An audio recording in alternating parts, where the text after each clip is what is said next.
समाज टिके ध्यान दियंतु शुभ कर्म बा शुभे अनुष्ठित कर्म गुड़िक कौन पंच इंद्रिय आत्मा को जे अतिथि सेवार विनियोग करिथांती शास्त्र अनुजाई से पंच दक्षिण यज्ञ दान प्राप्त करती पथश्रांत पथिक को जे अन्नदान करती सकल रस लालसा को वर्जन करिथांती जे आमिष भोजन करती नाही जे नियम अनुजाई ब्रह्मचर्य पालन करिथांती तांकर आयु वृद्धि होइथाए।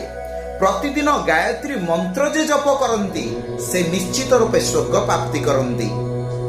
जेउ कर्म रे वृद्ध माता पिता संतोष हुअंती सेही कर्म फल रे मध्य वसुमाता संतोष होवंती एवं आशीर्वाद प्रदान करती। सदा सर्वदा सत्य वचन जो माने कहती से सकल पुण्यर अधिकारी हुअंती।